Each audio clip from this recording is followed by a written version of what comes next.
وزيرك مارينتا مسيبوينka Jubbaland Cabdiraxmaan Maxamed Iraq iyo guddiga abaaraha Jubbaland dhammaan waxaan u sheegaynaa cid kasta oo mas'uuliyadu ay ka saaran tahay deegaankan أنا magacayga waa Yusuf Nasiib Santuur gudoomiyaha tuulada Kolbiyo maanta meeshan waxa ay keenay dhibaatada jirto awgeed oo barankaca anigoo had ka horna cabasho gudbistay maadaama maanta ay ila socdeen wasiirro kamid ah Jubbaland ka socdeen wasaaradaha Jubbaland ka socdeen wasiirka gargaar wasiirka biyaha yaa ila socdeen arrimihii meeshan waa soo hadal qaadnay haddana waxaan u sii celinayaa inay uu sii batay barankici intan oodada kulli ayaga oo indhooda u marqaati ah marka waxaan codsanay Kolbiyo cid walba Jubbaland ka socoto oo barankaca shaqo ku leh in ay si degdeg oo la soo gaarto Kolbiyo caawinaad maxaa hataa biyihii la raacaysaa ka ugu dambeysay dagaal baa ka dhacay waa gabaabsi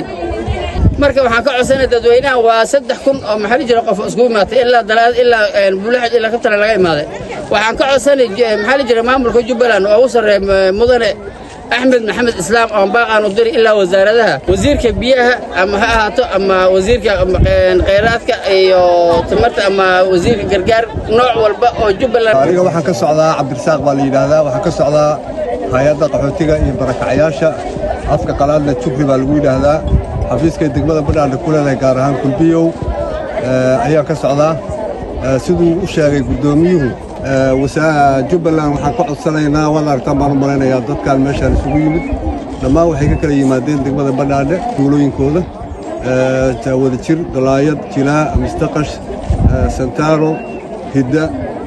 meelahaas kala yimaadeen ma jeclay hoola duurow Jilaalay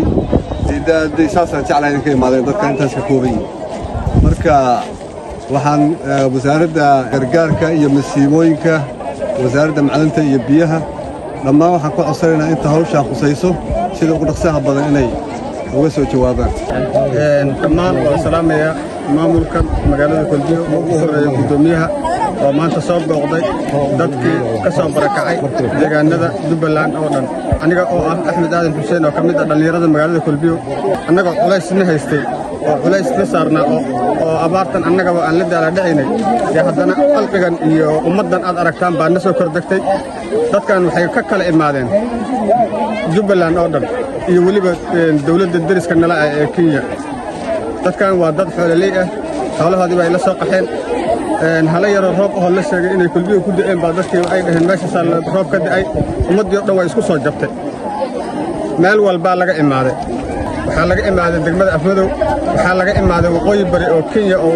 ilaa Wajeer baa looga imaaday dadkii ceel malaha magaalada waxaa laga cabaa warihii laga cabahay way gabaabsadeen intana qalqi ah dadkana xoolihii ay ka soo dhamaadeen oo barakacayaal ah yaa iyagana deegaankii soo kordhigay culays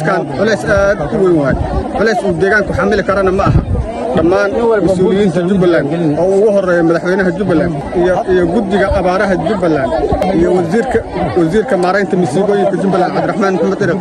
dhammaan waxaan u sheegaynaa cid kasta oo mas'uuliyadu ay ka saaran tahay deegaankan ummadanayda waad aragtaan masaakiinta oo soo xoolo beelay waa aragtaan ciyaalkan yaryarka waa aragtaan haweenkanayda dhibaataysan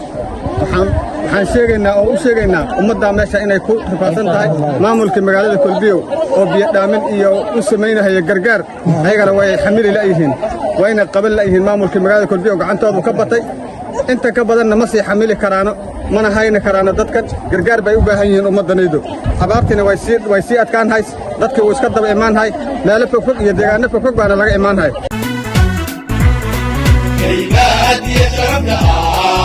وباشر ومنعي